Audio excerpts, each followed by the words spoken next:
안녕하십니까? 2021년 1월 1일 새해 첫날 보내드리는 와플터치 큐티입니다. 새해가 되었으니 물론 우리는 어제 보던 본문을 계속 이어서 보고 있지만 그럼에도 불구하고 새해에 새로운 마음으로 큐티 생활을 잘해봐야겠다 결단하시는 분들 많을 텐데요. 오늘부터 큐티하는 이 시간들을 통해서 하나님께 한 걸음 더 가까이 나아가는 2021년 되시기를 축복합니다. 계속해서 저희 출애굽기 보고 있습니다. 오늘 볼 본문은 26장인데요. 25장부터 31장까지 성막을 만드는 방법을 설명해 주신다 말씀드렸고요. 지금 이렇게 만들어라 라고 보여주신 이 방법대로 뒤에 가서 이제 36장에서 40장까지 이렇게 만들었다 라는 결론이 되거든요. 그래서 똑같은 내용이 반복된다는 점 기억해 두시고 계속 큐티를 이어가면 좋겠습니다. 오늘은 어제까지 만들었던 것이 성소 안에 있는 기구들이었다면 오늘 만들 것은 성소를 감싸고 있는 텐트, 천막입니다. 우리가 생각하는 텐트는 좀 이렇게 얇은 천으로 되어 있지만 이 성소는요 굉장히 두꺼운 천이랄까요? 덮개로 되어 있습니다. 그것도 4중으로 4겹의 덮개를 만드는데요. 맨 안쪽에는 청색, 자색, 홍색 실로 정교하게 수놓은 화려한 이 천막이 있다면 그 위에 염소털, 그 위에 양가죽, 그 위에 해달 혹은 오늘 본문에서는 이 바닷소 가죽이라고 되어 있는데 정확히 뭔지는 사실 알 수 없지만 예전 개혁 성경에 해달이라고 번역됐었고 많은 분들은 사실 듀공이나 돌고래 정도로 생각합니다. 이제 홍해 근처잖아요. 홍해는 듀공이 살고 있는데 해달이 됐든 듀공이 됐든 뭐 혹은 돌고래가 됐든 그 가죽은 뭘 위한 거느냐? 방수를 위한 겁니다. 예, 비가 오면 이 비를 막아주는 방수천을 맨 위에 씌우는 거죠. 굉장히 두꺼웠을 거예요. 완전히 안막이 되는 거죠. 심지어 보온도 됩니다. 이 해달 가죽이 혹은 바닷소 가죽이 비로부터 막아준다면 그 안에 있는 염소, 털이 그대로 있는 염소 가죽이 난방을 책임지고 있겠죠. 자, 이렇게 아주 잘 만들어진 텐트이고요.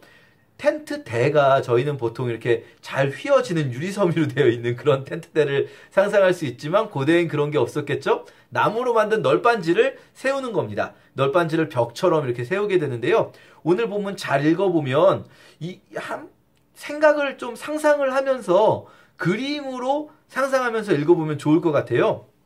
잘 읽어보면 몇 가지 저희가 적용할 수 있는 지점들이 있습니다. 우선 첫 번째는 이 덮개를 한꺼번에 큰 천으로 만들지 않고요. 큰 한 폭의 원단으로 만들지 않고 잘 보시면 10개의 폭을 만든 다음에 잇게 되어 있습니다. 이걸 꼬매지 않고요. 구멍을 뚫어서 고리로 연결하게 되어 있어요. 왜 이걸 그냥 꼬매지 않고 굳이 고리로 이렇게 채워넣게 만들었을까요?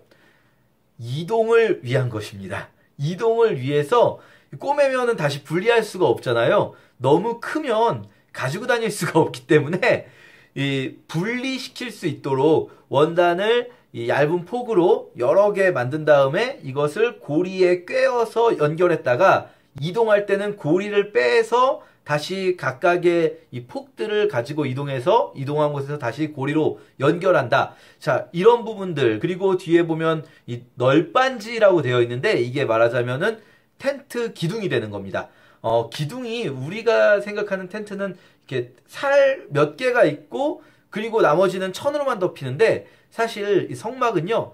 널빤지가 판넬처럼 여러분 그 공사할 때 쓰는 샌드위치 판넬이라고 있는데 이 판넬처럼 이렇게 쭉쭉쭉 이어붙여서 넓은 널빤지 같은 것들이 다 막는 거예요. 그럼 벽처럼 되겠죠. 조립하고 나면 이 벽처럼 조립해서 3면을 막고요. 동쪽 면은 뚫려 있습니다. 여기가 입구가 되는 거죠. 그래서 3면을 벽처럼 막아놓고 그 위에 덮개를 4겹을 덮습니다. 이것은 역시 이동성을 위한 겁니다. 자, 이동성이 강조되는 것 지난번에도 이 채로 꿰어서 갈 수 있는 기구를 말씀드릴 때도 설명드렸지만 다시 한번 생각해 볼 수 있죠. 성막은 하나님이 어떤 분이신가를 보여줘요. 하나님은요. 우리가 가는 곳 어디든지 우리와 함께 하시는 분이에요.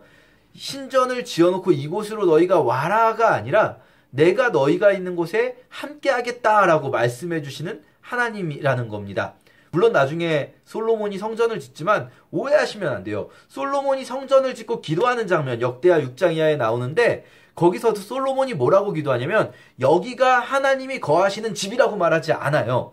하나님이 거할 수 있는 집은 없어요. 어떻게 사람의 손으로 하나님의 집을 만듭니까? 하나님은 하늘과 하늘들의 하늘이라도 다 하나님의 집이 될 수가 없지만 어디든 계신 분이잖아요. 그러나 하나님이 이 건물에 향하여서 여기 찾아오지 않더라도 이쪽을 향하여서 기도하는 자들이 있을 때 그 기도를 들어달라라고 이렇게 요청합니다. 거기에 대한 하나님의 대답은 사실 꼭 이 건물이 아니더라도 니네가 내 뜻을 따르면 내가 너희를 도와줄 것이고 니네가 내 뜻을 따르지 않으면 이 건물 아무리 멋들어지게 지었어도 내가 다 부셔버릴 거다라고 그렇게 대답하시거든요. 이 성전에 대해서 많은 분들이 이방 신들의 신전과 비슷한 개념으로 신이 있는 곳 뭐 이런 식으로 생각하시는 경향이 있는데 성경에서 성전은 결코 그런 장소가 될 수 없습니다. 자, 어쨌든 하나님은 이동 가능한 성막을 통해서 내가 어디든 너희와 함께 할 거야를 알려주시죠. 그러면 우리는 여기서 양쪽을 생각할 수 있을 것 같아요. 우리에게 좀 이렇게 뭐랄까요, 위로가 되고 용기가 되는 것은 내가 어디 있든지 나와 함께 하시는 하나님이라는 측면이 있다면, 또 한 가지는 우리에게 의무와 책임이 생기는 것이 있다면, 꼭 의무는 아니겠지만 내가 어디로 가더라도 하나님을 예배하는 자리를 벗어날 수는 없다. 내가 어디에 있더라도 나는 그곳에서 하나님을 예배해야 하고 하나님의 뜻대로 살아야 하는 거죠. 하나님으로부터 도망칠 수 없다는 겁니다. 이 두 가지 측면이 다 있을 것 같아요. 그래서 시편 139편에서는 시편 기자가 내가 새벽에 날개를 치면서 하나님으로부터 떠나가고 싶었다. 하나님으로부터 도망치고 싶었다. 이렇게 고백하는 부분도 있는 거죠. 자, 그리고 오늘 이 덮개를 만드는 부분에서 저희가 또 한 가지 볼 수 있는 것은 네 겹으로 되어 있다는 겁니다. 아까 말씀드렸듯이 실용적인 기능이 있습니다. 우선은 비를 막아주는 듀공의 가죽, 바닷소의 가죽, 비를 막아주고요. 그리고 염소의 털이 그대로 있는 염소의 가죽. 이 털은 쉽게 말하면은 우리 그 옷에도 안쪽에 이제 털이 그대로 있는 옷들이 있지 않습니까? 그것처럼 보온 효과, 이렇게 방수와 보온과 이런 걸 통해서 보호해 주시는 역할이 있죠. 그런데 또 중간에 뭐가 있냐면 붉게 물들인 숫양의 가죽도 있어요. 양과 빨간색을 생각하면 떠오르는 우리의 이미지가 있죠. 제사의 이미지, 속죄의 이미지, 무엇보다 어린 양이신 예수 그리스도와 그분의 보혈의 이미지, 이런 것들 우리가 성막을 통해서 볼 수 있습니다. 우리를 영적으로나 육적으로나 보호해 주시는 하나님이신 거죠. 자, 그리고 세 번째로 저희가 잘 보면요, 한 가지 이상한 생각이 드는 게 있어요. 그건 뭐냐면요, 제일 안쪽이 가장 화려해요. 제일 안쪽에는 청색, 자색, 홍색실로 정교하게 수놓은 모습이 있거든요. 그런데 바깥에서 보면 그냥 듀공 가죽이에요. 일반 천막, 이 방수 천막과 같습니다. 청색, 자색, 홍색 실로 꾸민 부분은요, 백성들이 볼 수가 없어요. 거기는 제사장만 들어가는 곳이거든요. 뭐하러 이렇게 화려하게 만들었을까를 궁금하게 됩니다. 보통 신전들은요, 바깥을 향해서 화려합니다. 왜냐면요, 사람들이 그 신전을 봤을 때 건물을 보기만 해도 경외감이 절로 드는 그런 모습을 보여주고자 하거든요. 건물의 모습을 통해서 신의 위엄을 드러내고자 하는 거죠. 그런데요, 지금 만들고 있는 성막 잘 보시면 거꾸로예요. 아무도 못 보는 안쪽은요, 굉장히 화려하고요, 금으로 되어 있어요. 성소 안에 있는 물건들은 다 금으로 되어 있는데 성소 바깥에 있는 물건들은 노스로 감싸고 있습니다. 밖에서 봤을 때는요, 금으로 만든 부분이 보이지 않아요. 백성들은 안에 들어가지 못해요. 이게 굉장히 독특한 부분이라고 할 수 있습니다. 오늘 보여지는 것 중에서도요, 이 덮개뿐 아니라 널빤지의 받침을 보시면 안쪽에 있는 받침은 은받침이거든요. 이 성소 옆에 기둥을 세우는 널빤지들을 세워서 벽을 만든다 아까 말씀드렸는데, 그 받침대는 은으로 만들어요. 근데 이건 밖에서 보면 보이지 않습니다. 덮개가 덮고 있으니까요. 그런데 맨 안쪽에 우리 오늘 본문 맨 마지막 부분 36절, 37절에 보면 성막 출입구 쪽은요. 37절에 보면 기둥받침을 노수로 만들어요. 여기는 보이는 데거든요. 보이는 데는 노수로 만들어놨어요. 이해하기 좀 어렵죠? 아니 뭐하러 보지도 못하는 부분을 이렇게 화려하게 만드는가?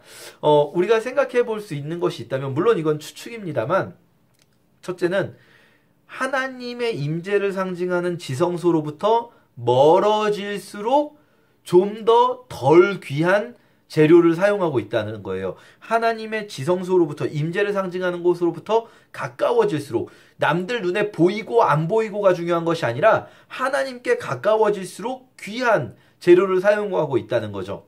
또 한 가지 생각해 보면 하나님께 가까워진다는 것, 그것은 우리의 내면일 것 같아요.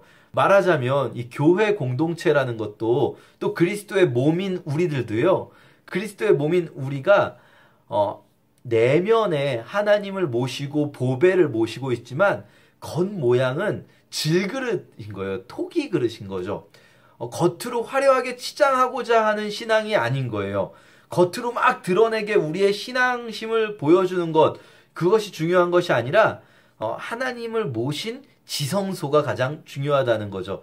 여러분의 삶 속에서 여러분이 정말 꾸며야 할 부분은 여러분의 내면에 있는 하나님과 독대하는 그 지성소이지 여러분의 겉으로 드러난 껍데기 부분이 아니다. 삶에 막 남들이 보이는 그런 부분이 아니다. 이런 것들을 오늘 본문을 통해서 또 묵상할 수 있을 것 같습니다.